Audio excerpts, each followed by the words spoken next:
We have with us over here His Holiness Bhakti Vikasa Maharaj, His Grace Bhrigupati Prabhu, Bahushira Prabhu, I'm suddenly missing it, Vithaleshwar Prabhu, and Vishwatomukha Prabhu, Divyanga Prabhu, Phalini Mataji, Apurva Prabhu, and his wife will come soon.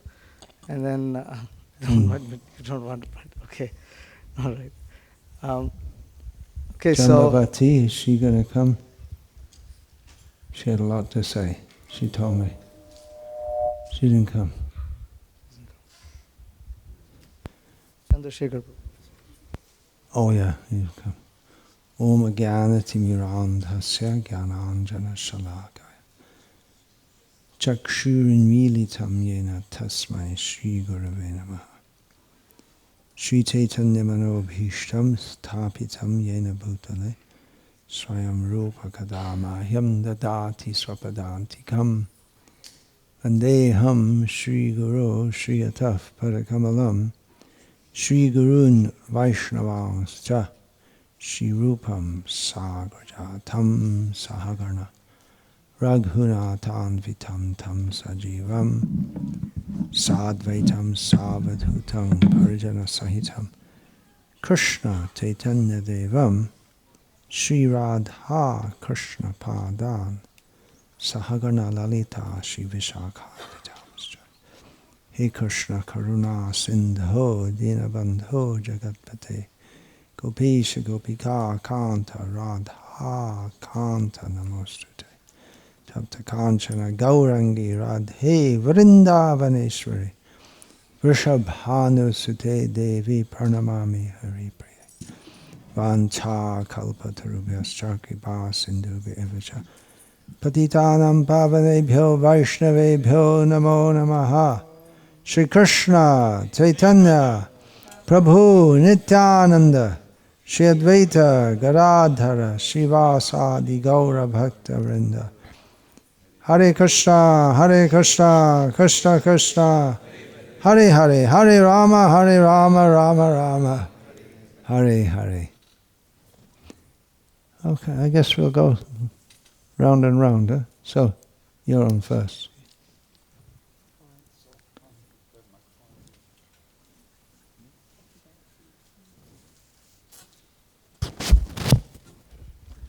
So I received a question here. It says, in your reincarnation story about James, referring to James Leininger, who remembered a previous birth as James Houston, an American Navy person who flew an airplane in World War II. So it says, how is it possible for him to get a human form of life when he was most likely not pious and he was not thinking of Krishna at the time of death?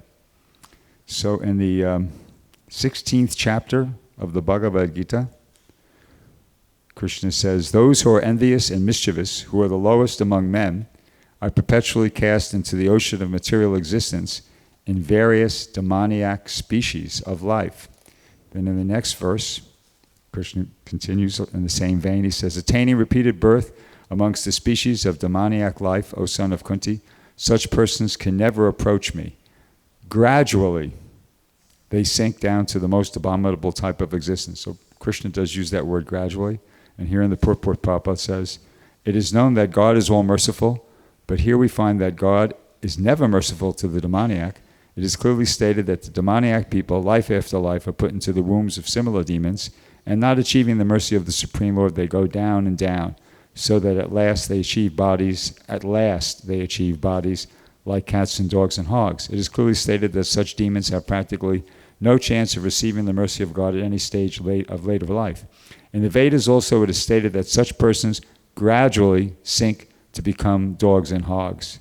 So we notice that Prabhupada, Krishna used the word gradually in the translation. Prabhupada's using the word gradually here in his purport. And there was some other word I just emphasized here. At last, so that at last they achieve body. So he could be on his way down. Most human beings are on their way down. And I've heard statements by Prabhupada a little different than that seem to indicate that in the very next life, people are going to be in these lower species of life. But I think you could support the idea that they might not, human beings might not directly go so far down. Krishna gives them, it's gradual. He wasn't pious like practically everybody, but they're not necessarily going to go from a human form of life, because it clearly says they gradually sink to become hogs and dogs. It doesn't necessarily happen from one life to the next. That would be the only way I could answer that question. Maybe somebody else has something they'd like to add to that. Yeah, it's a very, okay. You go ahead. Is that it's also mentioned in the Puranas that one who dies in battle facing the enemy, he attains the heavenly planets. Yeah, So but this Prabhupada is said that doesn't apply to demons' wars. it It doesn't, okay. yeah. That's new to me. Yeah. I just battle. So. Demon wars. Okay, so. Sorry. Gotta let it go. That's why I wanted you to answer it first.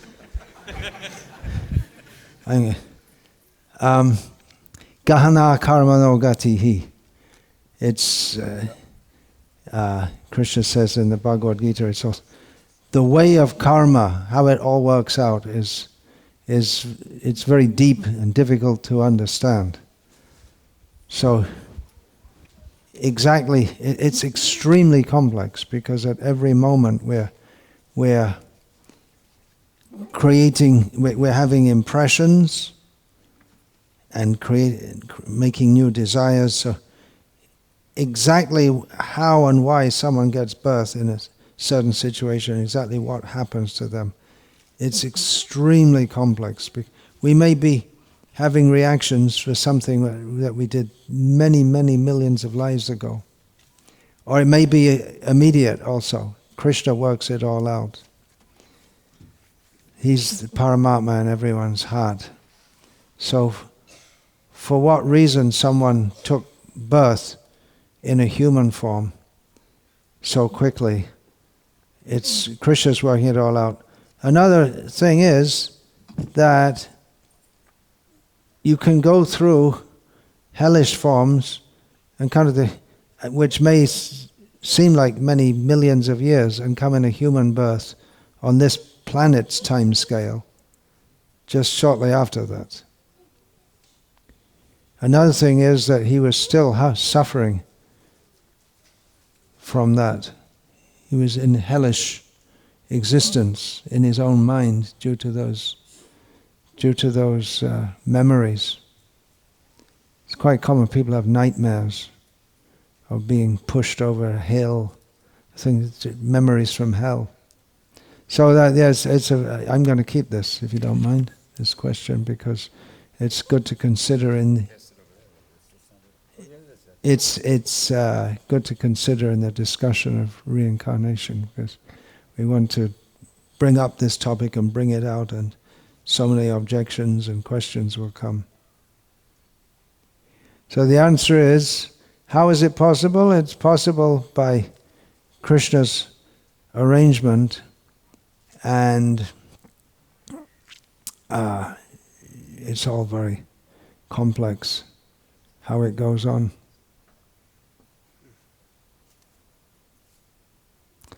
So I already spoke something, and you almost did, so over to you. So I can ask this question because I'm the one who wrote this question. Maharaj handed it to me. So the thing is, okay, I'll just read it. And anyone can answer. And anyone can answer this. Krishna, Chaitanya, and Nrsimha manifested a Sadbhuj form in a devotee's house. This is mentioned in Caitanya-Bhagavatam. Why did this happen? Because usually Sadbhuj has the 6 arms, 2 for Lord Chaitanya, 2 for Ramachandra, 2 for Krishna. But this one, devotee is saying that he's read, another devotee asked me to write this, he said that he has read that there was 2 arms for Sham, for Krishna, and then there was 2 arms for Lord Chaitanya, which was the kamandalu and the stick, or the danda, and then the next one was Lord Nrsimhadev. So why were those 2 forms of arms of Nrsimhadev there? So That's the question. I don't know if anybody has an answer to that. It's very technical. Okay. So then also the other one is, I read as well, I can tell you exactly where it is, in the Caitanya-Bhagavatam, Madhya Khan, chapter 5, verse 105, it shows Lord Chaitanya's Sadbhuj with conch, club, disc, plow, and mushala. And when Nityananda saw this, he went into ecstasy, he fainted. So the thing is that not with Rama's two arms. So it had Balaram's two arms, the club and the mushala, which is like another type of club, but it's not the mace. And so the thing is that this was also a different form that Lord Chaitanya showed his Sadbhuj. So the question was about Lord Nrsimhadev, why those two arms?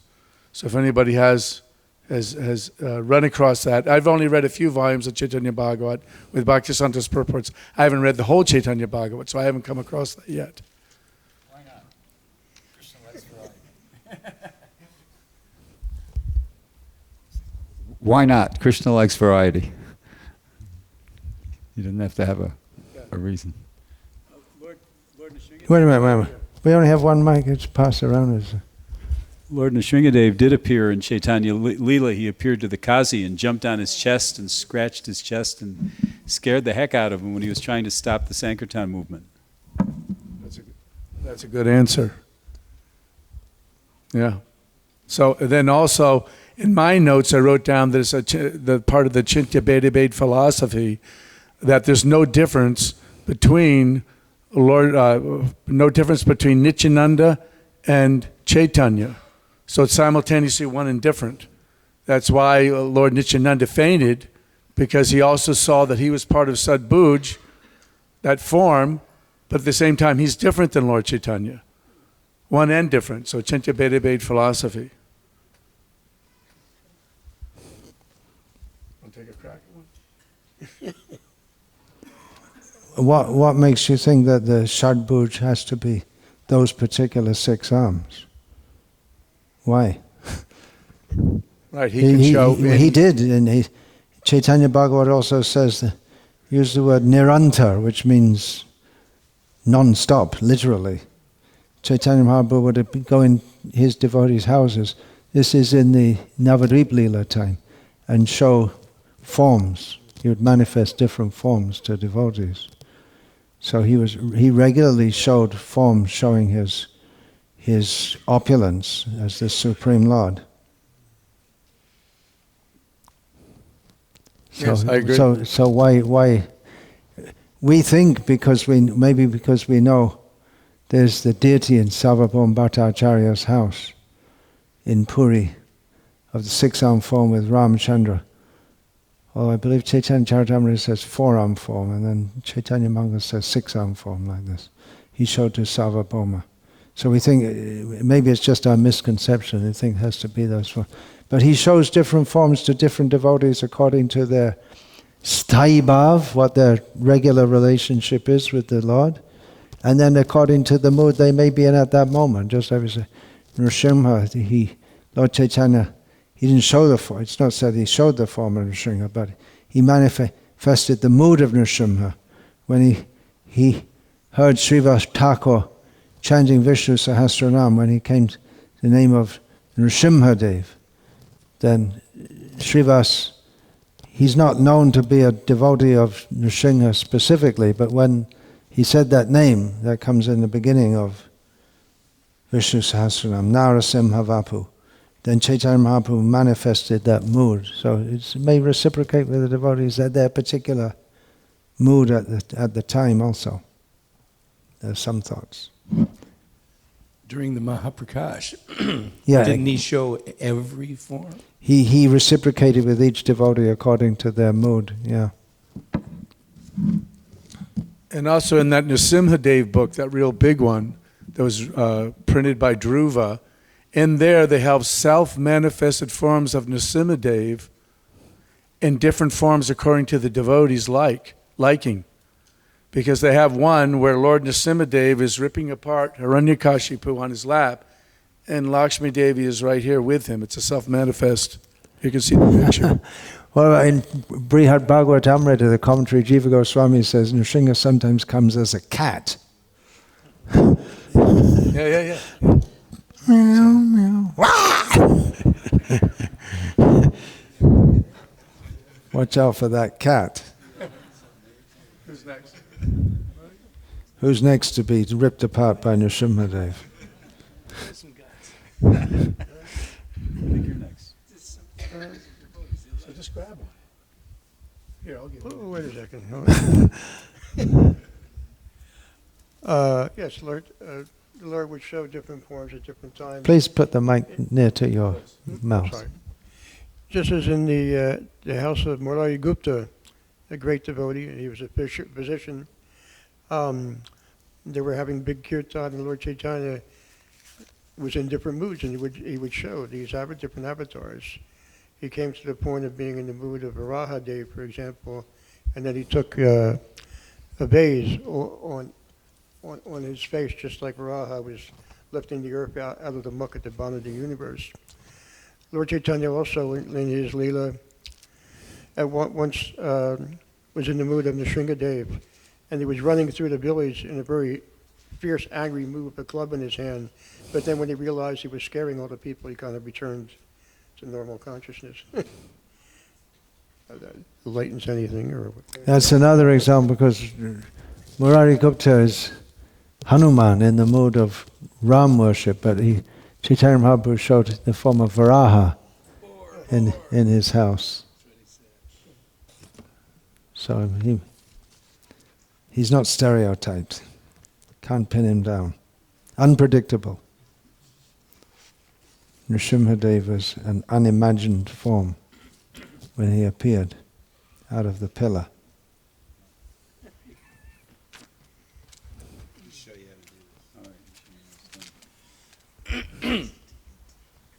Hare Krishna. You were supposed to write your name on this and nobody put their name on it. So this is from Anonymous. Anonymous Prabhu. If the holy name is always pure except when in the mouth of a Mayavadi, and devotees are never to be considered abominable even after a fall down, why is it advised for devotees to listen to the kirtans of some devotees and to avoid the kirtan of other devotees? Well, now, Last line again? why is it advised for devotees to listen to kirtans of some devotees and to avoid the kirtan of other devotees? I don't think I've ever heard that. I mean, you could say, milk touched by the lips of a serpent if somebody's speaking something that's not right or something that's off. But if somebody's singing Hare Krishna, I don't know how that's bad. I mean, I've seen sahajas in India, and I like their kirtan, but I wouldn't want to go with them and hang out with them. But I don't really understand this. I've never really heard that. Maharaj, can you help us here? Or does it say that the Nama Parad is only when Mayavadis chant? The holy name is always pure, except when in the mouth of a Mayavadi. Well, that's not necessarily true. Anyone who's not a pure devotee, they're influenced by the material energy. So as long as our feeling isn't fully for giving ourselves fully to Krishna, and it's mixed with personal desires. So Shuddha Nam means when we're chanting fully in the mood of full surrender, wanting to give ourselves fully to Krishna. So the statement, the holy name is always pure, except when... The holy name is always pure, and there's no except. But our conception of the holy name and our attitude towards the holy name is that is polluted. We say Shuddha Nam, the Nam is always Shuddha, but that's said to distinguish it from our consciousness, which may not be Shuddha. And you gave the example of sahajiyas in India. We're not recommended to hear And Srila Prabhupada often quotes Sanatana Goswami, Avaishnava Mukod Girnam Putam Harikatamritam Shravana Naiva Kartavya. Sarpo Chishta Yata Payam. Krishna Katha is just like nectar, but if it's heard, just like milk taken from the lips of a serpent is poisonous, so hearing from non-devotees has poisonous effects. And Srila Prabhupada would often quote this in relation to professional Bhagavatam reciters, and you could say, well, they're devotees, they're not totally non-devotees, but they have very apparent material motives mixed with their speaking. It's a matter of consciousness, isn't it? I never took prasad cooked by Srila Prabhupada.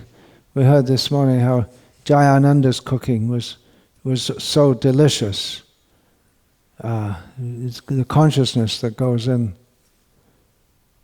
affects us.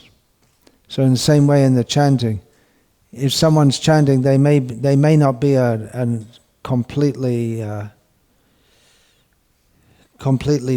overt sahajya, but if there may be desires there for name, fame, whatever. I'm not a great fan of these, what are they called, nama melas, kirtan melas. A lot of muscles and tattoos and beards, yeah. And then the girls are dancing very nicely. They're all grown up now, all these, they're not kids anymore, but anyway, I don't find the manifestation of wanting to fully surrender to Krishna is obvious there, so it's not something I like to participate in when the mood is clearly overlaid with or mixed with the mood which is not that which Chaitanya Mahaprabhu came to give in his chanting. It's mixed up. So there's an example.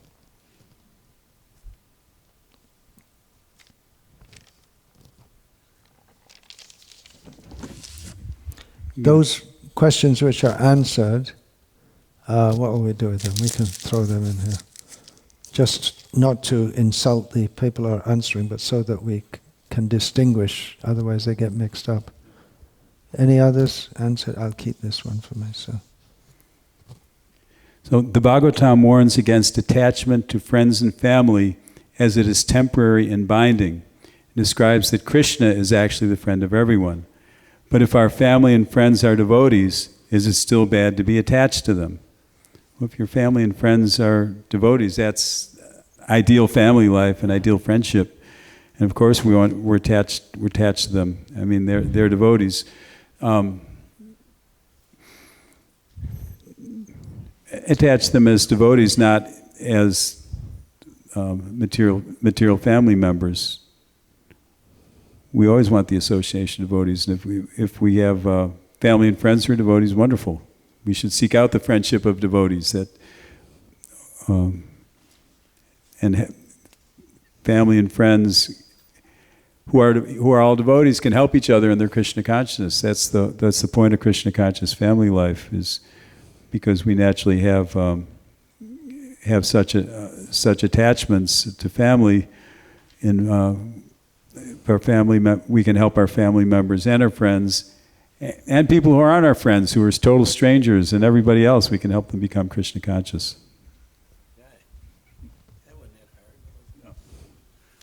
So please give this paper and yeah, I can just put.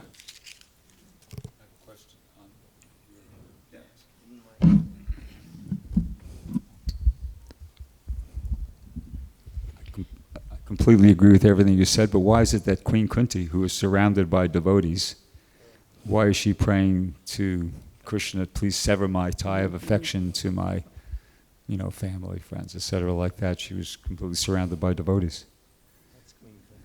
That's a good I think question. that needs to be explained by somebody. That's a good question.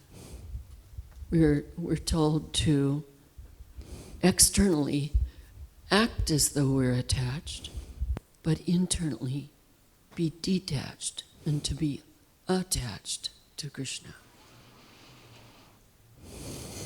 So it's kind of, what is that word? Well, it's kind of like Srila Prabhupada says, that in marriage there is diplomacy. And diplomacy used in the service of Krishna is a kind of devotional service.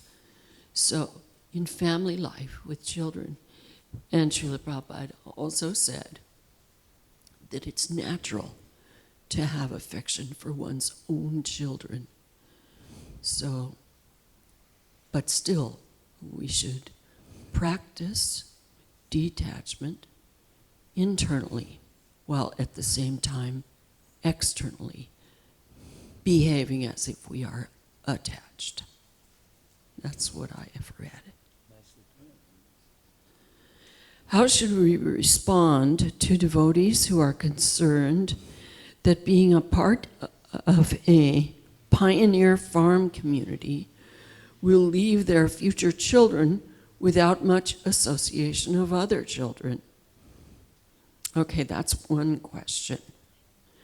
And that was given by Lekha Shravanti Mataji. How should we respond to devotees who are concerned that being a part of a pioneer farm community will leave their future children without much association of other children? Okay, so first question is, the question that comes to my mind is that, what kind of children do we want our children to associate with? We would like, if we're moving to a farm community and we're helping to pioneer it, we're helping to create it and build it, of course, part of that is producing Krishna conscious children to grow up in that community. Not only do children require to have the association of other children, but they require the association of grown-ups who set a good example. So that's one thought. And another thought is that you get the devotees out in the farm setting, then naturally more and more children will come. And the children who are already born and starting to grow up as their parents move to the farm community, those kids are going to be older when the new babies are born. And they will be able to be like parents, like surrogate parents for the children, for the tiny ones. And that's very good training for the older children. It's very good experience for the babies as well. So it's not like Krishna is going to make us feel like we're without association. We will feel happy in that setting, and the children will be happy. Question number 2. Where's the thin line between introspection and justification of one's misbehavior?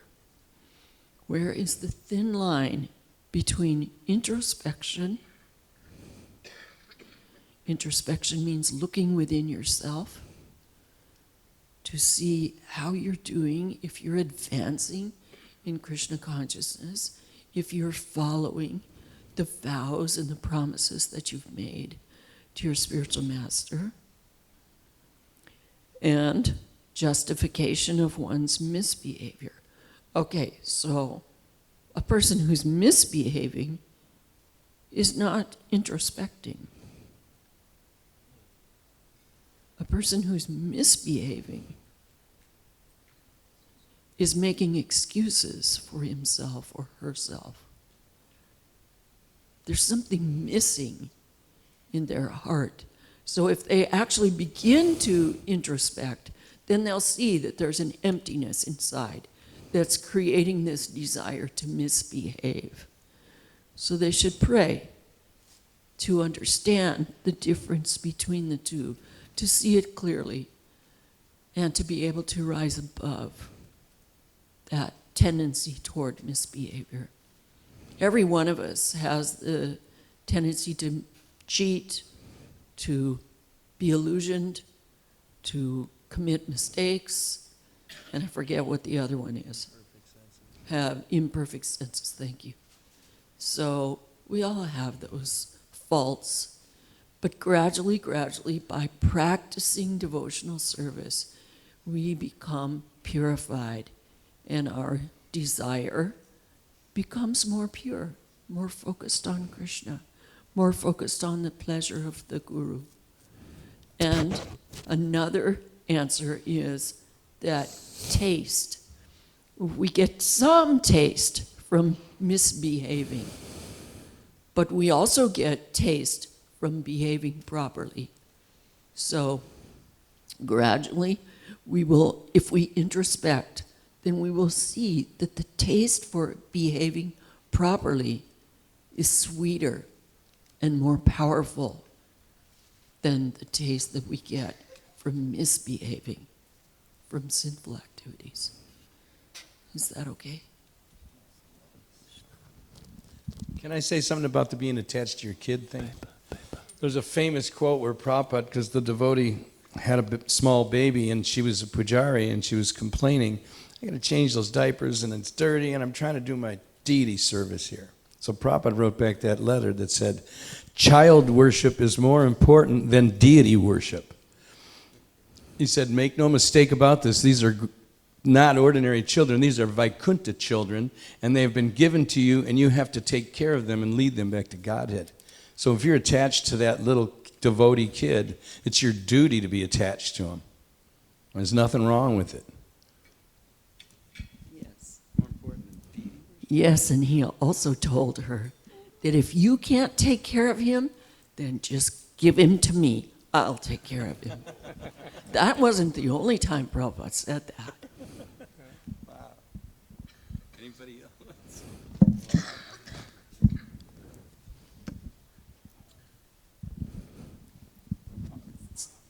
Yeah, those I once again agree with all those points. They're very good points.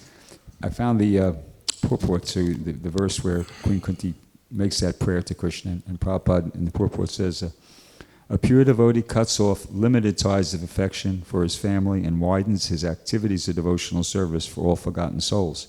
The typical example is the band of 6 Goswamis who follow the path of Lord Chaitanya. All of them belong to the most enlightened and cultured rich families of higher caste, but for the benefit of the massive population, they left their comfortable homes and became mendicants. To cut off all family affection means to broaden the field of activities. Without doing this, no one can be qualified as a brahmana, a king, public leader, or a devotee of the Lord. The personality of Godhead as an ideal king showed this by example. Sri Ramachandra cut off the tie of affection for his beloved wife to manifest the qualities of an ideal king. Such personalities as a brahmin, a devotee, a king, or a public leader must be very broad-minded in discharging their respective duties. Srimati Kunti Devi was conscious of this fact, and being weak, she prayed to be free from such bondage of family affection. The Lord is addressed as the Lord of the universe, or the Lord of the universal mind, indicating his all-powerful ability to cut the hard knot of family affection. Therefore, it is sometimes experienced that the Lord, out of his special affinity towards a weak devotee, breaks the family affection by force of circumstances arranged by his all-powerful energy. By doing so, he causes the devotee to become completely dependent on him and thus clears the path for his going back to Godhead. Just to round it out. Yeah. Should we take that paper? The question?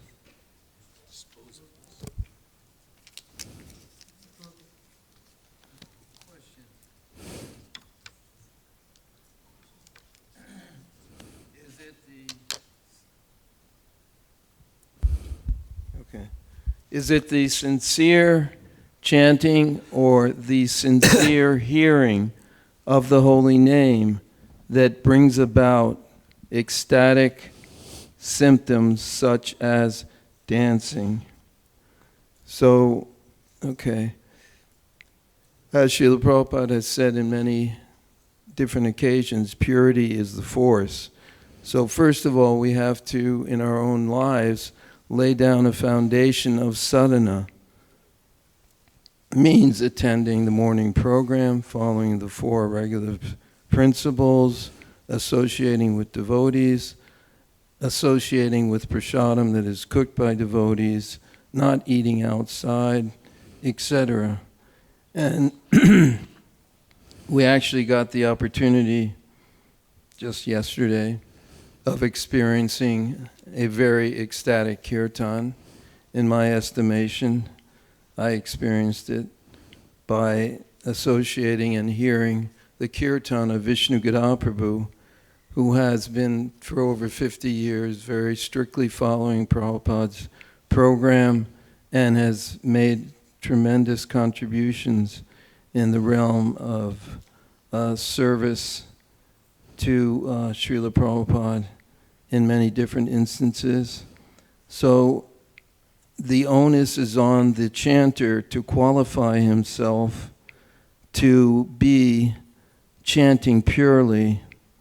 And I have actually the experience of, as some of you know, we have a son named Amala Harinam who does kirtan.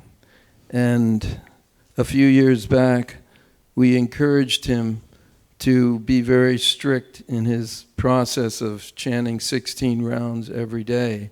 And this will not only help him, but it will help the purity of his chanting. And he took on that opportunity. And we've noticed that in his, life and in his kirtan, the purity has been a noticeable difference in his life. So just like yesterday, Vishnu Gada's kirtan, at the end of the day, and I'm sure most all the devotees were feeling very ecstatic. So this is the result of following a very pure program outlined by Srila Prabhupada and strictly following, and the bhakti is naturally illuminated and expressed in that kirtan leader. Hearing or chanting. Yeah, both of them go simultaneously. The question is, which one invokes ecstatic Mic. symptoms? Please speak in the mic.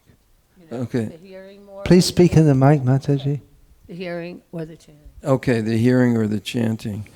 As I was explaining before, I think both of them have to be there simultaneously, but they happen simultaneously. Because if you're chanting, you should be hearing. And that also requires an environment where, preferably in the temple room, where you're in a Vishuddha Sattva atmosphere, and hopefully in the association of devotees, other devotees, it's nice. But if you have your own temple in your home with an altar, you have to pick some area or room that is more spiritually uplifting so that you can focus your mind and hear nicely the chanting. And it seems that both will act simultaneously if the environment is also in Vishuddha Sattva platform.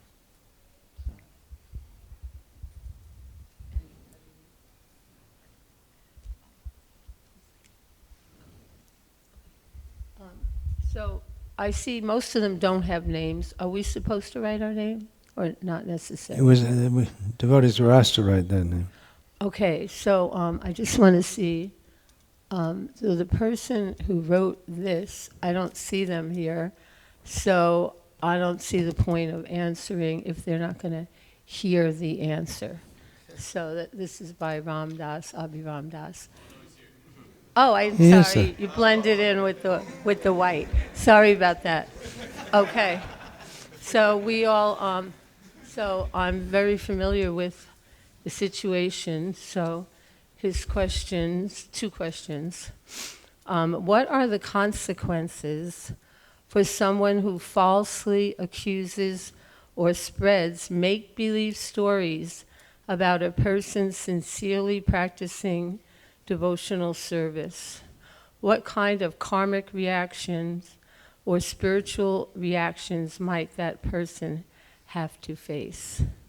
Okay, so obviously, although it's more than 2 years ago, one instance, but obviously Ram Dass is still greatly pained by the situation. And because all of us would rather be appreciated and loved than have falsely accused and make-believe stories. The thing is that usually they're not entirely false and they're not make-believe, because the person who is speaking them has their perception. So they may see a part of a story, a part of a circumstance, and that's very common, and then come to a conclusion based on that. So it's not that it's make-believe, but it's their perception of what happened. And so suppose it was make-believe, and they were trying to defame you or something like that. So certainly there'll be some kind of reaction in their own spiritual life. But this happens, like we see, that was Srivas Thakur, wasn't it, where Gopal Chapala, was it? Or put, Durga Puja items outside his home and wanted others to think that at nighttime he's secretly worshiping Goddess Durga. And so he's like, whatever, whatever people are accusing me of. The next question was, does a devotee eventually come to realize that the results are due to both past and present actions? So that's a very good realization, and we see that although it's philosophically very good thing to realize, but within the heart, it's still the pain is there.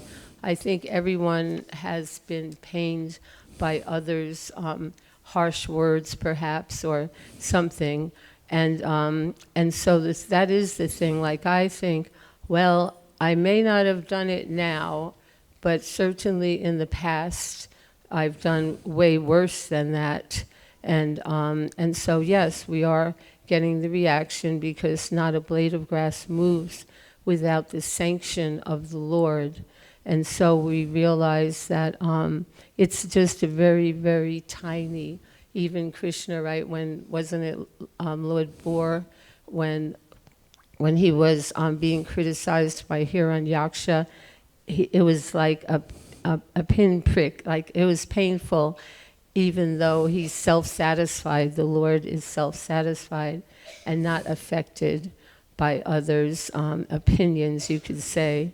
So like that eventually, we do have to realize that this is for a particular reason. The Lord has sanctioned this, and that I need to, that now it's the reaction. What kind of reaction? Well, it's up to me to move on, to move on, to let it go and just build on the positivity of the relationships that we do have, because we can't give up the association of devotees. You know how many devotees have gone away, sometimes by one criticism. Somebody said something to them that so much hurt their feelings that they went away, not only for this lifetime, for lifetimes. So it's very important that we hold on to the association and overlook, even though it's difficult, we overlook that, and that kind of, you said make-believe stories or accusations, and just like take advantage of the positivity of devotees association. So that's just some thoughts. Anybody else? Has anybody else ever been hurt by somebody? Oh. I was just going to say that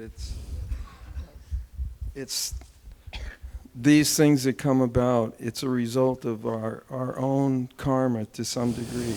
So we should not be put off by some situation like that. This is something that was part of our karmic situation. I'm experiencing a little like mental indigestion. I'd like to apologize if it sounded like I was going on the attack there.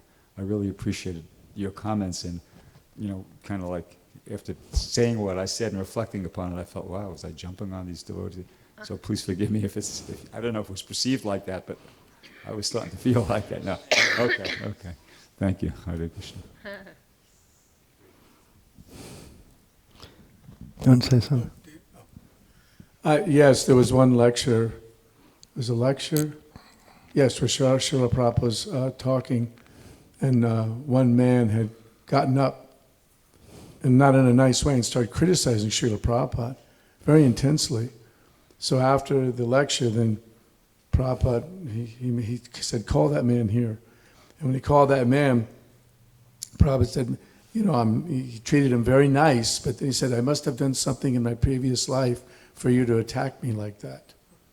So I was like, oh, So that was just Prabhupada, saying how is that there's some karma involved, but Prabhupada's sinless. But the idea is there for us, that maybe we did something. I'm going to read this next question because it relates to the one you just addressed. This is from Abhimanyu Sutadas. If a non-devotee is inimical to Krishna consciousness due to a bad confrontation with a neophyte devotee, is the non-devotee protected from offenses they may commit? How does the devotee rectify his jiva aparad? Well, first of all, when we're presenting ourselves as devotees, we should take it as a heavy responsibility that we're representing not just ourselves, but our Guru and the entire Krishna consciousness movement and our Sampradaya. Now, we all start out as neophyte devotees, and neophyte devotees make mistakes because they're neophyte devotees. How does he rectify it? Well, continue with the process of Krishna consciousness so that you no longer are a neophyte devotee.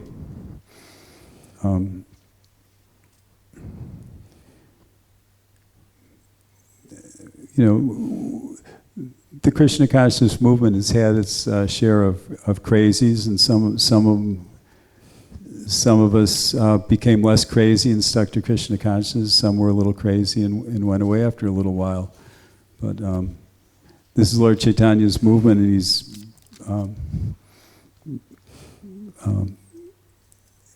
very kind to the most fallen in this age. So we should be careful not to remember who we're representing, and try to follow in the footsteps of the more mature devotees and see how they interact with others.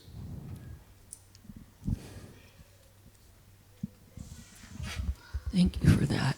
I wanted to also respond to Mataji's answer. Is that when we come to Krishna consciousness, when we make our decision to surrender to Krishna, Krishna is so pleased that he takes away our karmic reactions, our karma fall. But in place, he gives us little punishments that are meant to be purifying. They're meant to directly address certain anarthas in our heart. And those little punishments look like karma fall, but actually they're just the mercy of Krishna. So that's one way we can understand when we have problems with other devotees.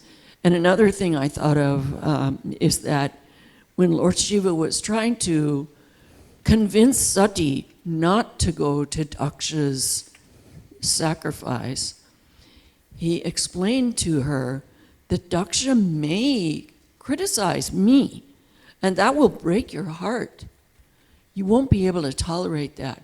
And he says that when cruel words are directed towards one by a relative, one suffers over and over, repeatedly, hearing those words, those cruel words, in his or her mind. So cruel words are a powerful weapon that we should be careful not to shoot at others. You know, Krishna gives us examples in our life of who not to emulate and who to emulate. So there are some people who may show us bad examples, so we should learn from that. What they said caused me pain. I'm not going to give that same pain to someone else. Okay? I'll say some cruel words.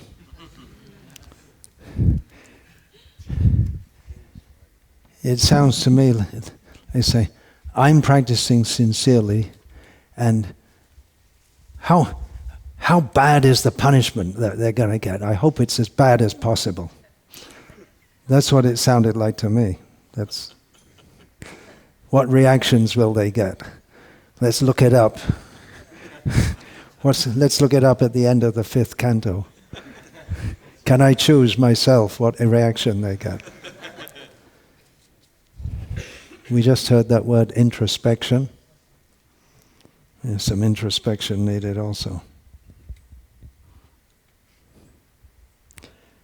Same time, point is good. We shouldn't think that we are self-appointed emissaries of Yamaraj to give punishment to the devotees.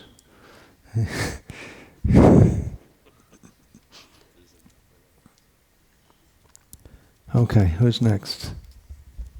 You're going on?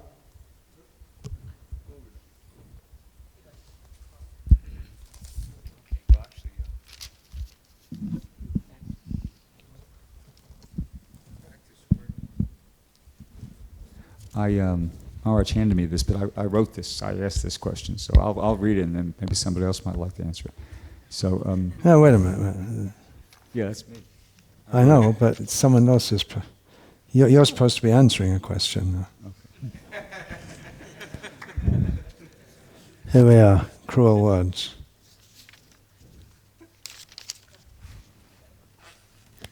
All right. At what point is a conditioned soul's spiritual evolution from Shraddha to Prema no longer required? At what point is that person no longer required to follow the Varnashram Dharma? Oh, I can answer that. Okay. Please, yes. Go on chanting, come back after a few years, and we'll see. Not yet.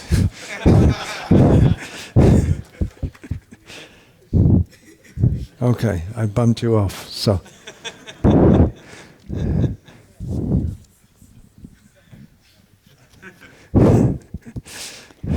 In my local Vaishnav community, the majority of the congregational members are young women. These ladies are generally more advanced than the men and need senior association and guidance. Yet, there are no senior women, period.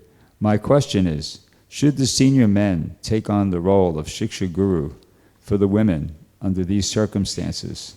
And same devotees, Satvashtas. Yeah, well, that's the two questions are from the same person. Maybe they're related. Well, I'm beyond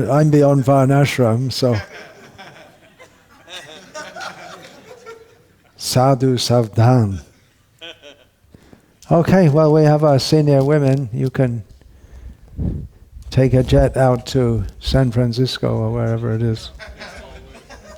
Zoom classes. Well, what I would say is that that the men, as long as like it's a I grihastha bumped you off man, again.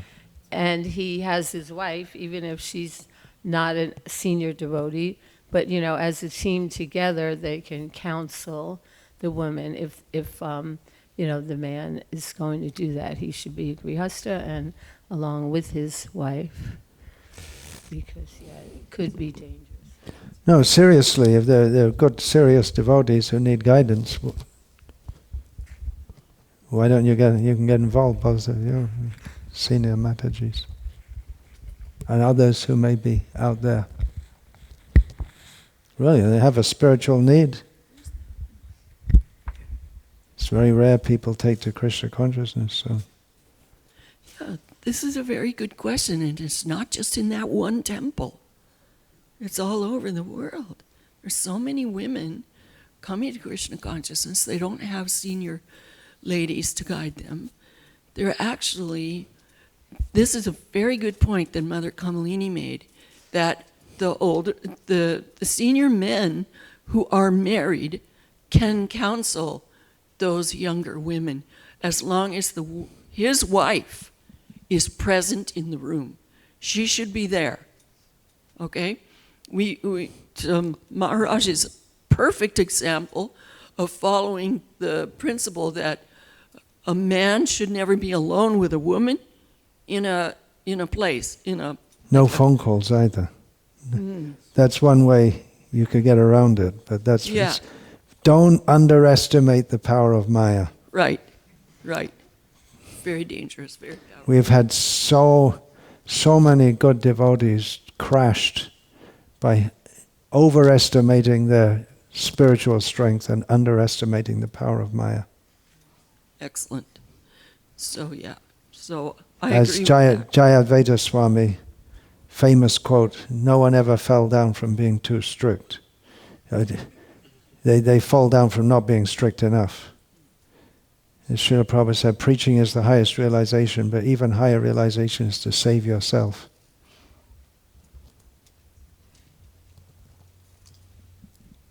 Just one example of Prabhupada's stand that Prabhupada was familiar with this one. In Vrindavan, what's her name? Shruta-rupa? She was cooking, and Prabhupada gave an instruction that nobody could be in the kitchen with you while you're cooking except for your husband. She wouldn't allow any other men to be in the, even for service, Prabhupada wouldn't allow that.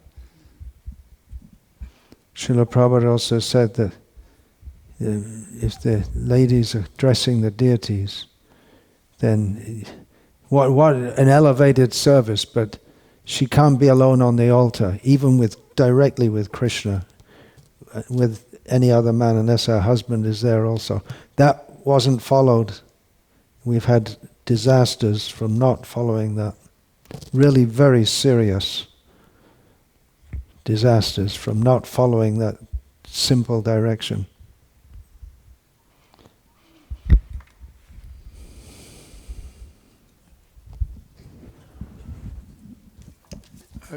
Just change of subject. I wanted to share with this devotee here. This is from the third shower of nectar of the Madhurya Kandambini, last sentence, chapter 2. Quote, thus the Lord, thinking of the welfare of his devotee, in order to increase his humility towards and longing for the Lord, bestows on him all sorts of suffering as his mercy. This suffering is not the effect of sinful actions of previous lives. Vishwanath Chakravarti Thakur. Kind of hard to grasp that, The Lord's beating me up. You perceive it. But the thing is that you have to ask yourself, is this the mercy of the Lord? Because the Vaishnava is supposed to see everything is coming from the Lord to teach me a lesson. So maybe there's no one to blame. Okay, now I have a question here from Brigapati Prabhu. if we're free from sinful reactions, as we heard yesterday, why aren't we experiencing ecstatic love of God when we chant Hare Krishna?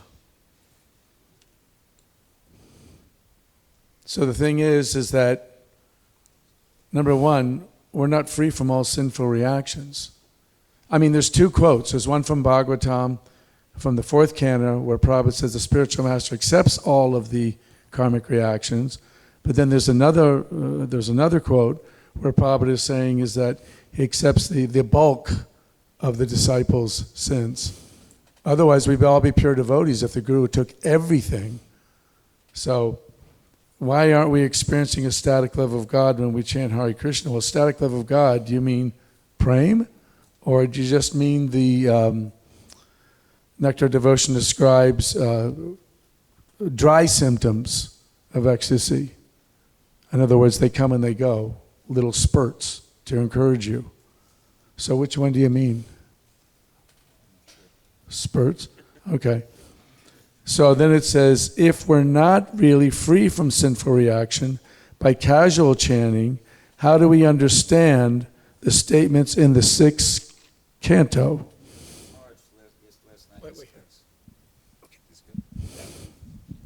Quoted some verses from the 6th canto about how one even, in jest or inadvertently or, chants the Hare Krishna mantra, they become free from sinful reaction. So I guess the essence of the question is, okay, if we're free from sinful reaction just by chanting, what's stopping us from experiencing ecstatic love for God? What's in between being free from sinful reaction and experiencing Krishna prema? What's holding up the works, so to speak? That's the question. I have a thought, but I don't want to, since I'm the person posing the question. I don't Go know. on, sir. Well, offenses, aparads, I guess, I mean, you could be. It seems as if somebody could actually be free from sinful reaction, but if they're committing aparads of, to the Vaishnavas, to the holy name, that will prevent them from experiencing those, the higher symptoms of love of God like that. That's the only thing I could come up with. Freedom from sinful reaction does not equal love of Krishna. It's not the same thing. You can come to the zero position, but that's not the positive position. Just like Mayavadi, impersonalists may be liberated, but they don't have love of God. Freedom from sinful reaction, but not positive development of love of Krishna.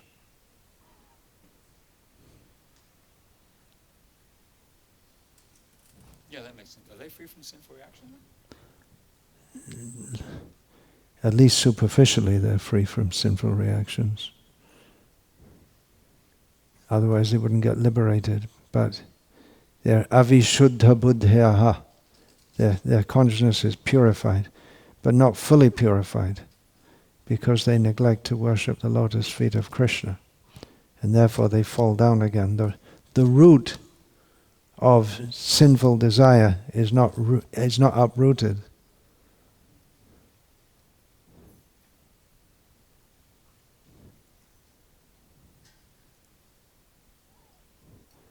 Also, that example is given.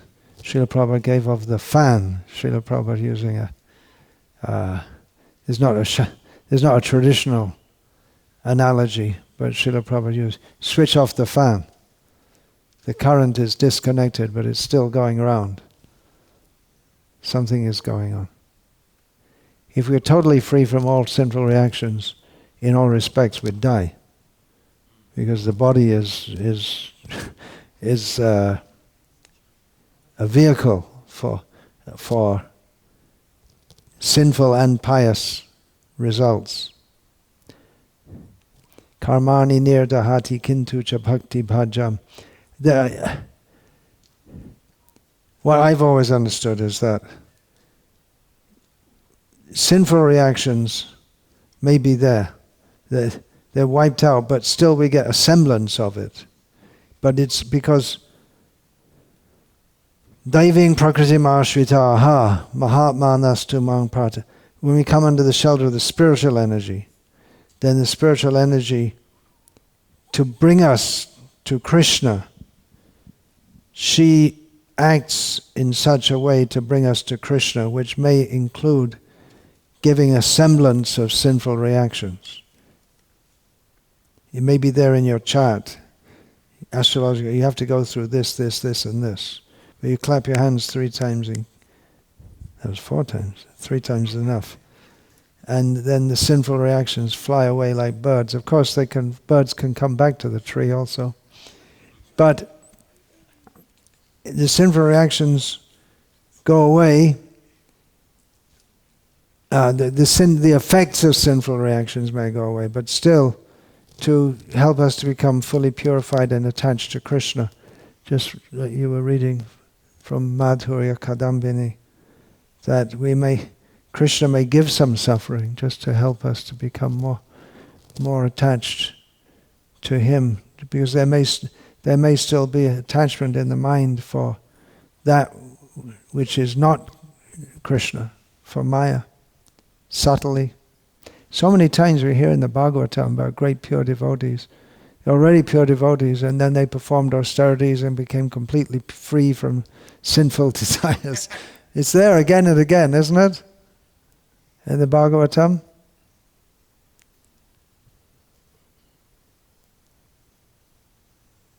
They're already pure devotees. They're getting direct darshan of the Lord. Of course, Daksha got direct darshan of the Lord also, and prayed for some material benediction.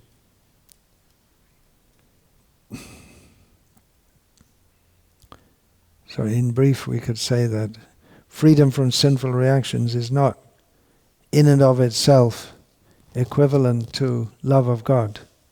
Love of God, automatically freedom from sinful reactions. But freedom from sinful reactions doesn't necessarily mean you have pure love of God. But again, I wouldn't worry about it too much, because you're distributing so many books. Krishna's looking after you. It's just a matter of time. That's the raw mango and the ripe mango. It's just a matter of time to. It's on the way. It's inevitable.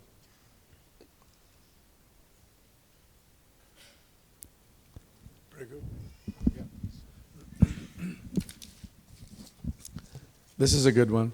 Is it okay, bona fide? Oh. Means it's probably not.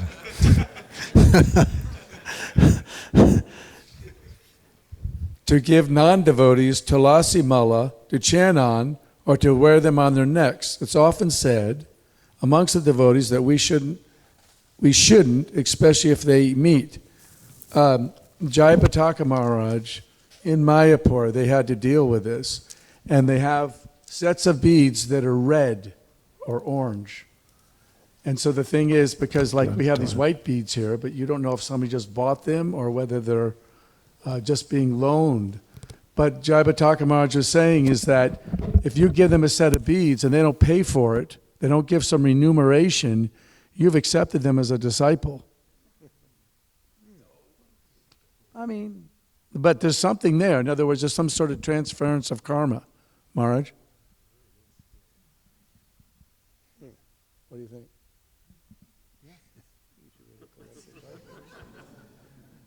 Feedback?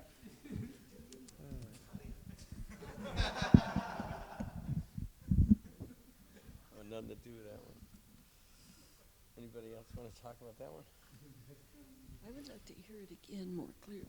Oh, okay, it says, from the trash, it says, is it okay, bona fide, to give non-devotees tulasi mala to chant on or to wear on their necks? It is often said amongst devotees that we shouldn't, especially if they meet.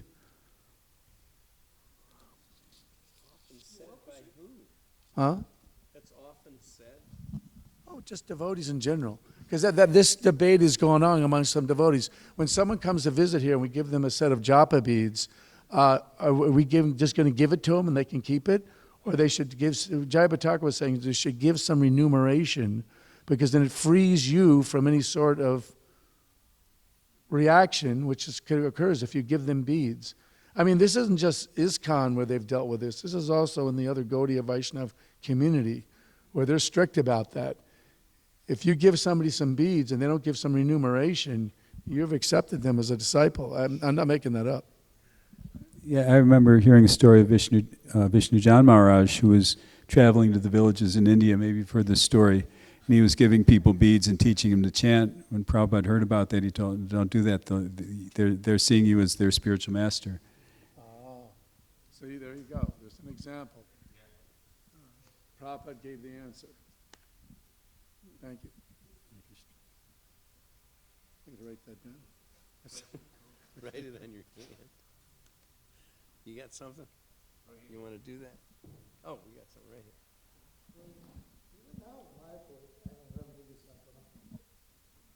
Right after Mangalarti, they give beads. They make people chant during japa. The beads are given before they take, but then if they want to keep the beads, then they take. So, could you comment about that? If that's okay or not? Well, they give the beads back. That's why they're colored.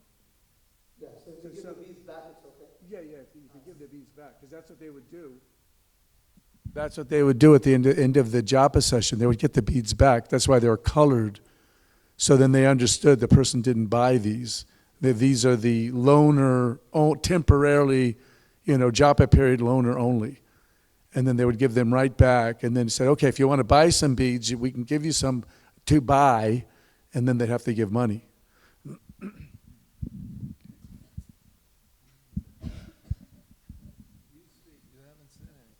I said a few things. I just think if somebody came to my house or my temple and said, I want to chant Hare Krishna, I'd give them some beads. I'd take the risk.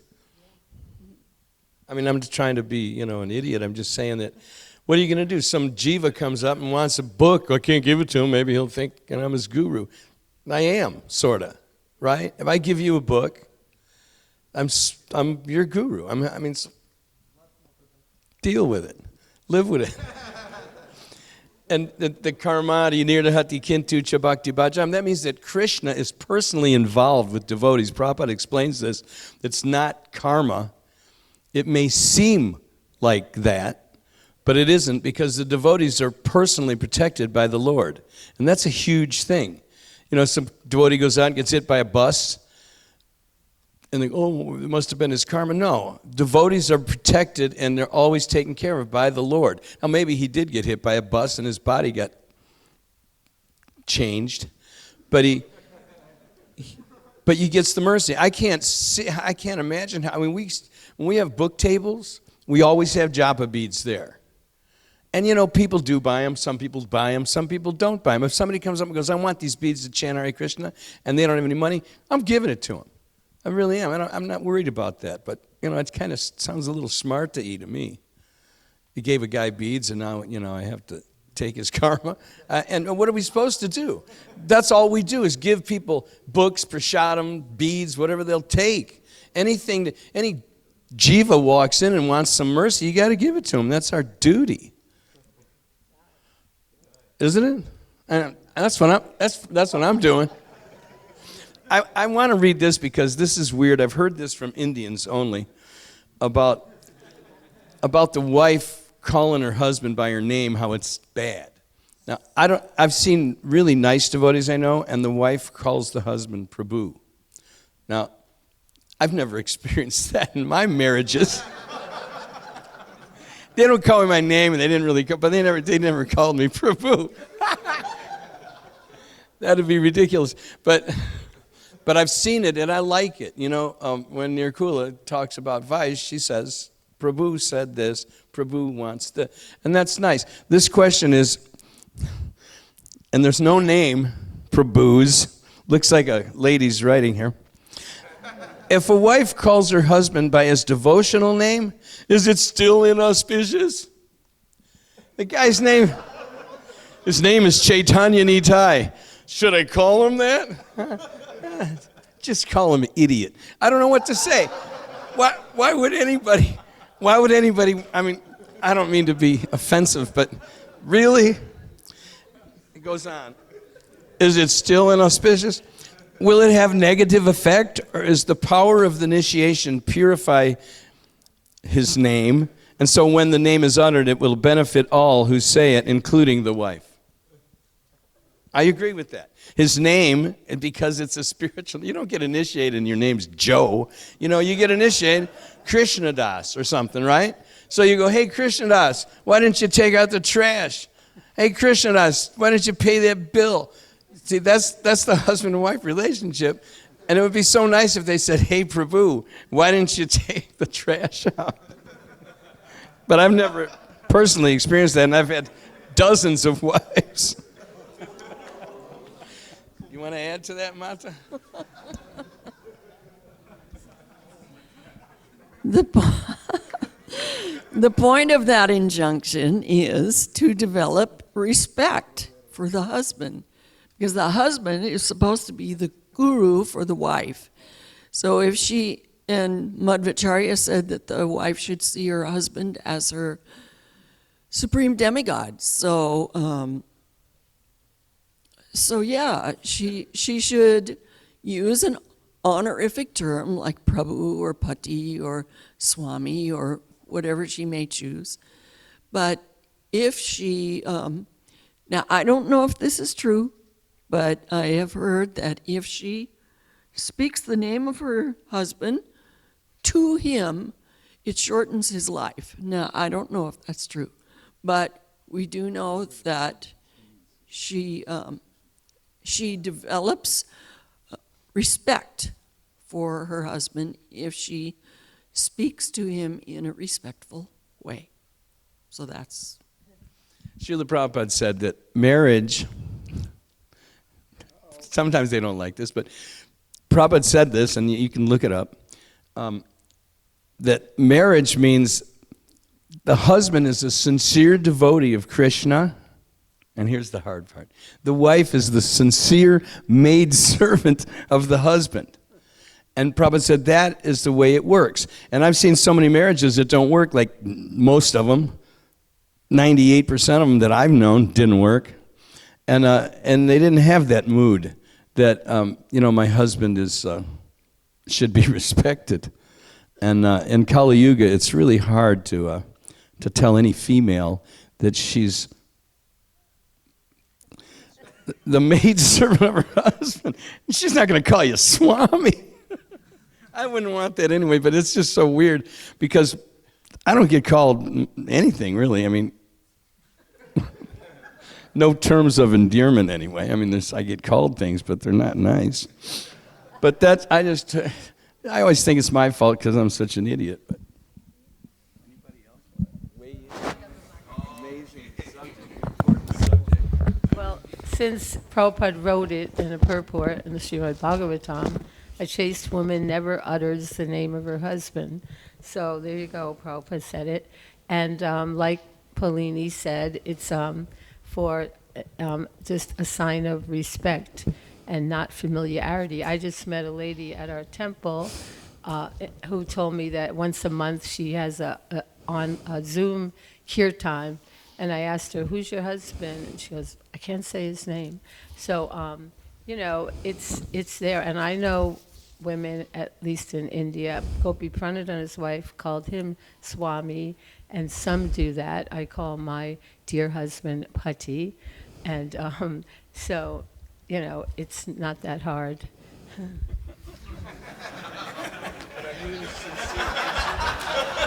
I must say I'm not the sincere maidservant, sorry. But at least I realize that, yeah.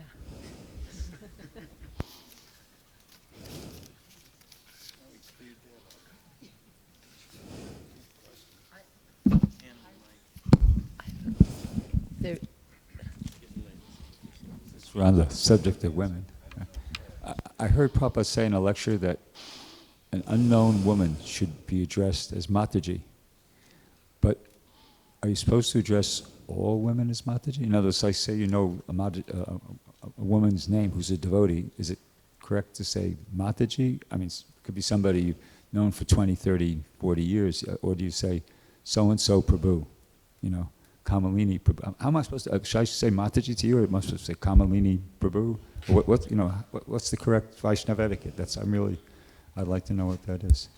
Yeah, nowadays there's this personal preference, but we hear Is this Mataji. being amplified from your mic? Can you hear in the back? Yeah, I mean personally, I find it quite endearing to be addressed as Mataji, and I remember Kormarupa said that you see all women as mother because even the little girls, 3, 4, 5 years old, they hold the baby doll and they all clamor around the little baby that's here, and naturally they're motherly. So to see women as being motherly, and then perhaps they will imbibe more of those qualities if they're treated like that.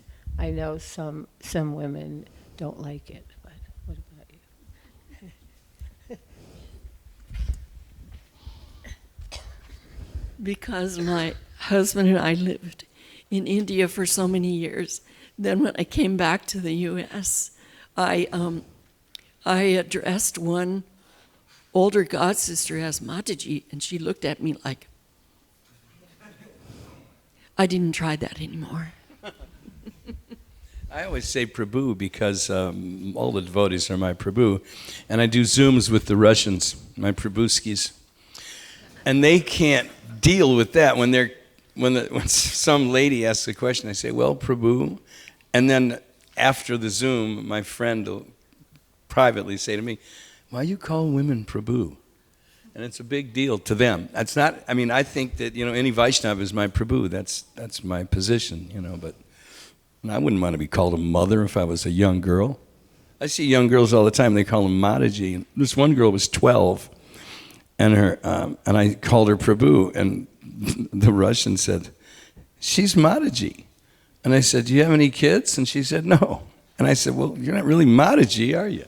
But you're my Prabhu anyway, because, that's a humble position.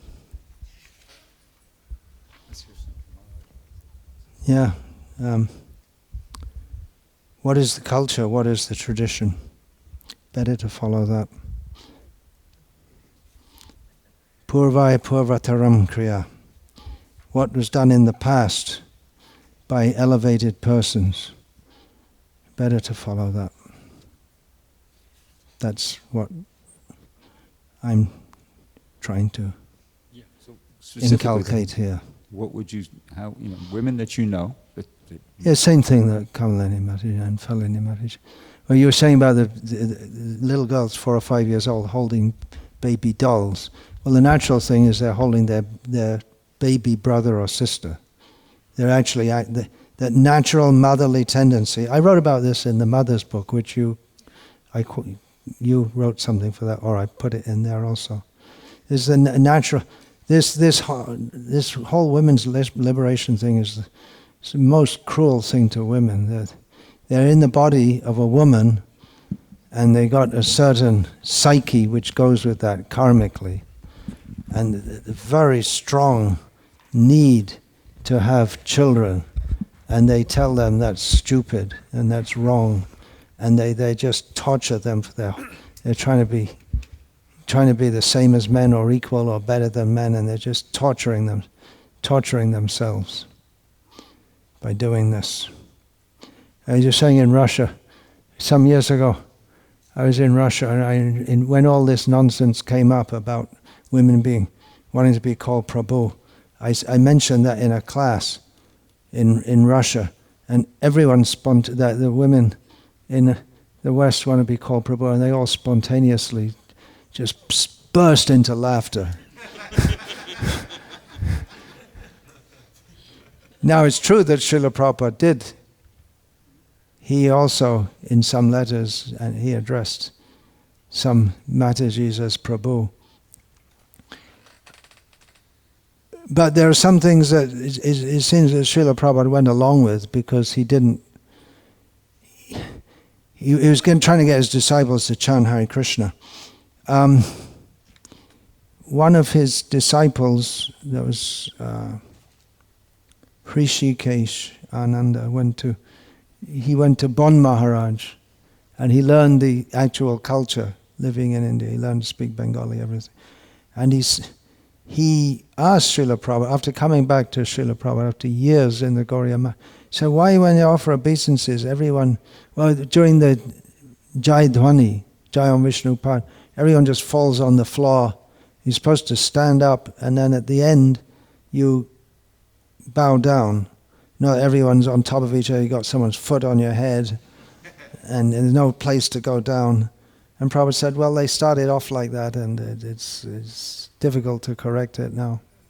So I take that as a metaphor for so many things. But that, Srila Prabhupada spoke so much about the Vedic culture. Was it just some kind of nostalgia or something? He was giving the standard that we should try to move toward. In our farm communities in India, we have that. They're not officially in the name of ISKCON, so Jai Om Vishnu Pad, everyone stands in a line and then they offer obeisance. If not space for everyone, then the next group comes. Then you can all offer obeisances without falling on top of each other and this and that. And also there's a screen down the middle so the men and the women don't see each other. And then the women can dance and whatever. I don't know, you've been there, so they can, but otherwise it is not recommended that men and women be dancing right next to each other. The butter and fire effect is always there. So we're doing. Actually, the devotees asked me if they should do it. A few years ago, I said, well, maybe take it step by step. Next time I came, it was there. No, he didn't introduce that. What did he introduce? A lot of the things he didn't introduce at all. The men and women were all mixed up in the beginning. And then later, devotees went to India, they saw what the standard is, and they introduced it in the West. In New York in 1973, in Henry Street, Prabhupada made a miracle to get people in the West to chant Hare Krishna. And many things he didn't introduce, but I take it that he didn't deliberately want to break the whole culture, which has been going on for thousands of years. But he was, that famous quote that the boys and girls in the Krishna consciousness movement, they're equal, and envious people criticize this. We engage them in preaching, and Prabhupada said, they should know you can't change the customs of a country overnight. So this is a policy to engage them. So you can't change it. It gives the idea that he did want to change it, but he just can't do it overnight. And this is a policy. It's a policy. It doesn't mean that it's the whole Vedic culture has to be turned upside down for the Americans. And exactly. You got it right. That's my understanding. And if you're concerned about being people criticizing you,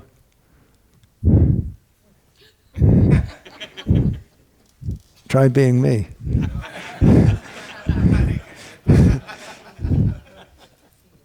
Bhaktisiddhanta Saraswati Thakur said, may I wish nothing but the highest good for those who are my enemies. He didn't have any enemies, but people took the position of his enemy.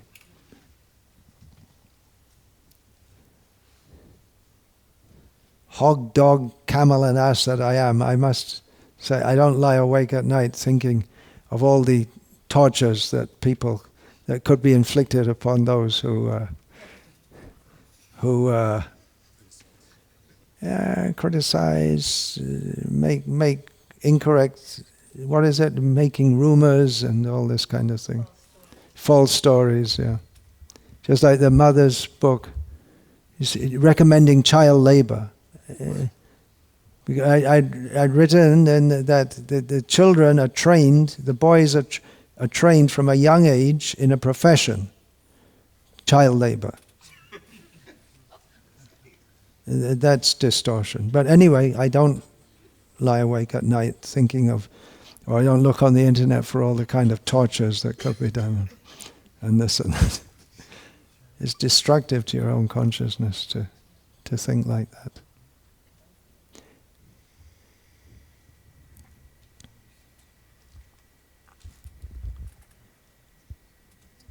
So yeah, at some point in time we should try to introduce this culture. It's still going on, and there's mentioned the Amish. They still do that. They don't mix up men and women, right? They have very strict rules. Any religious community. It's only in the last few, this insane so-called civilization, they just in the last few years they got this realization that women have to do all the same things as men, and if you don't feel like being a man, you can be a woman, and vice versa, literally. And they think that everyone in the past got everything all wrong. When this special military operation from Russia entered Ukraine, then all the women, so many women, they were allowed to leave the country. And I didn't hear any protests from the feminists that why aren't the men allowed to leave and why aren't the women being drafted in the battle. I didn't hear any protest. Equal opportunity to get shot dead. We didn't hear anything like that. It's a big hoax. This very disruptive to the whole of civilization. This whole idea that men and women are the same. On the spiritual platform, yeah. But the Varnashram is there to help us to come to that platform.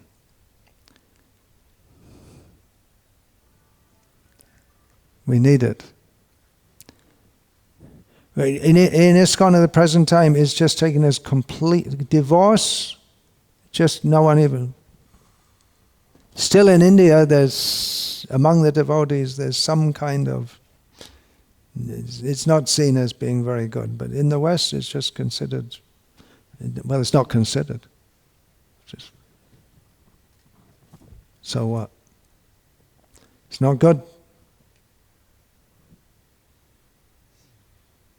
I could say many more things about this. I have, and I should continue to do so.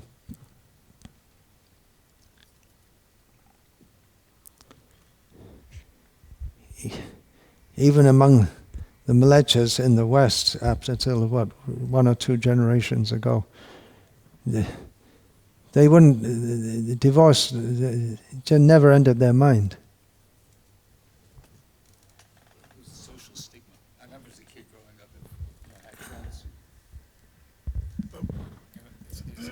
As a kid growing up, I remember I had friends whose parents divorced, and it was like a social stigma, even for the kids. Oh, your parents divorced? You know?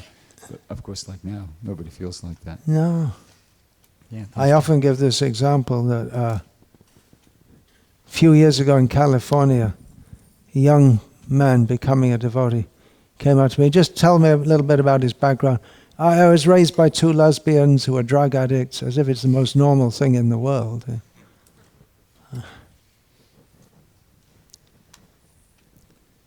As you will see from, if you read that book, the Mood and Mission of Srila Prabhupada, Prabhupada wanted to make a revolution.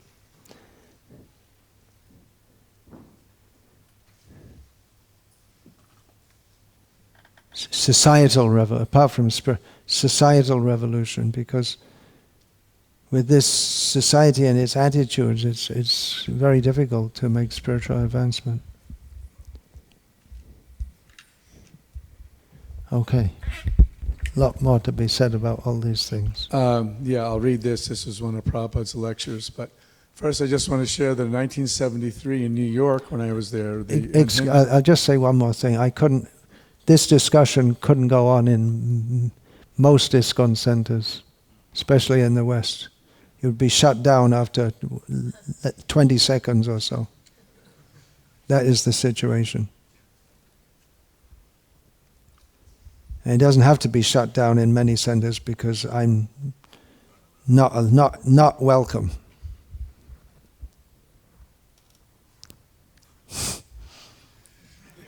So 1973, in New York, Henry Street, the women would be on one side and the men would be on the other, and it would be front to back.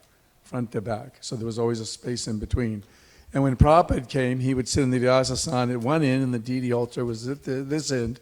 And we always made sure we kept it open, even when we had even extra devotees. Even if there was only this much room, we still have that division of the women on one side and the men on the other. Okay, so this is Prabhupada's lecture on January 7th, 1974, 1.16.10, LA. From 5 years old, if a child is trained to call all women his mother, naturally his culture is different. Because he has learned to call all women his mother, he has no other idea. A small child, any woman comes before him, he knows, quote, she is my mother, unquote. So this was the practice. That is not only religiously, but morally.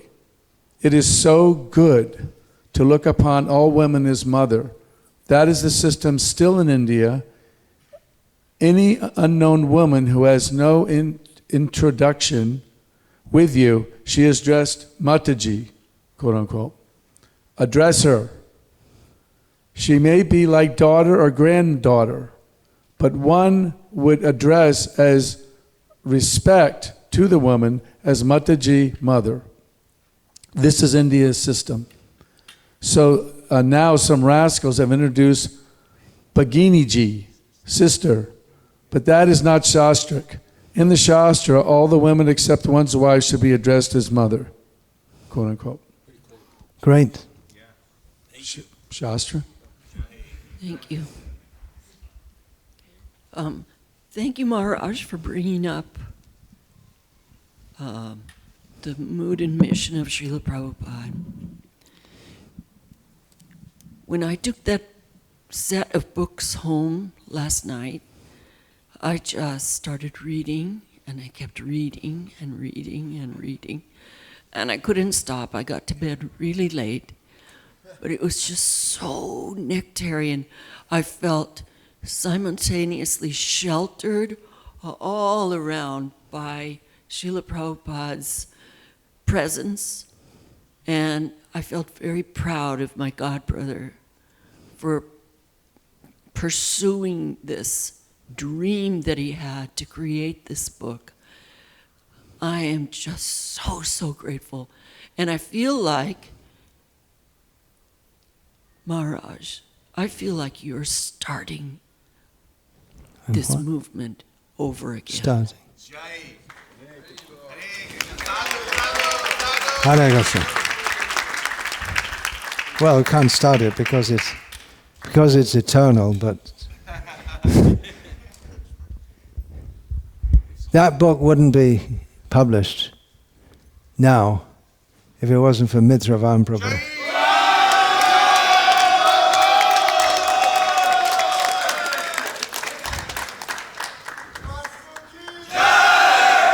He put in so much work. There's a lot of technical, finicky stuff in producing books, and I was getting a bit fed up of it all, actually. See, not with the content, but with all the technical details. But he took it up, and he enthused me by telling me that he's enthused to work on it and work on these books. So he so many helped, but especially he took it up, and you put in about 2 years' work on that, right? 3, yeah. It was there in a rough form, but it needed a lot of cleaning up and polishing and then adding new. I'm still finding new things to put in it, which should have been in it. But it's pretty much everything. Pretty much everything is there now. What I wanted to say. No doubt, some devotees will come and say, "Well, you didn't put that. You didn't say this." But anyway, there may be some change. You made a good point in the very beginning that if you did that, if you keep adding more and more stuff, it's going to be so huge that it would be, It's already so big. It may be off-putting to when you see such a big thing. You may not want to read it at all. You're saying that, but many, when you see such a big book, you think, "Oh, how am I going to read such a big thing? I didn't intend to make such a..." Many still haven't read Mothers and Masters, although they criticize. They haven't read it. Yeah. So it's too painful what for to them. speak of reading 3 volumes. Yeah. My idea in writing that was that at least sometime, it could be now, it could be after 5 years, could be after 10 years, could be after 10 generations or whatever. Our movement as a whole may think, well, why don't we just get back to what Prabhupada wanted? And then the record is there. So I'm not expecting any major changes, but it's there for posterity anyway. At least it's there. It's all there anyway. It's mostly quotes from Srila Prabhupada and others about Srila Prabhupada. But just gathering it all and putting it in order so it's accessible. So sometime it may be a template for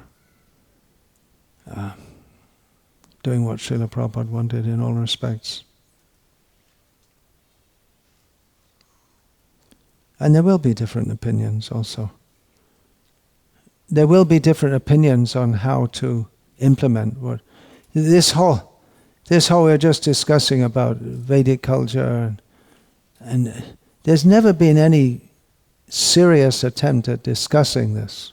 Now, I understand it's obvious that you can't just force pristine Vedic culture in the Western world, and that for preaching you have to make adjustments. I'm not saying compromises, concessions. Thank you. Great. I should carry you with me around the world.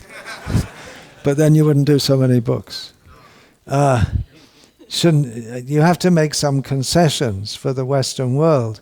But at the same time, we have the order to implement Varnashram Dharma, which is required to help devotees, and our devotees need it because they're struggling in so many ways. We need devotee communities so that devotees don't have to live among karmis, so they can go on with their spiritual life throughout their life. So both things are needed, and the need of preaching in the Western world especially, and the need of establishing Varnashram, the two things seem to be often in conflict. But there's never been any open, honest discussion about all these points. I'm not so stringent and rigid that everything has to be done just the way I say and the way I think. I understand that if you take any average jiva in a female body in America and you don't just ram that stuff down their throat in the beginning, of course you don't do that. But so what are the needs for preaching in the Western world? And what are the needs? And seeing the long term for instituting Varnashram. There's never been any open, honest discussion about this. It's just presumed those who are pushing the feminist narrative just presume they're right, and if you say anything else, you're wrong. And you experience that. Just you say Mataji, and they get You said Mataji to... Yeah, and she looked at me. Yeah, they become angry. They're trained like that. Exactly the opposite of what Srila Prabhupada said, right?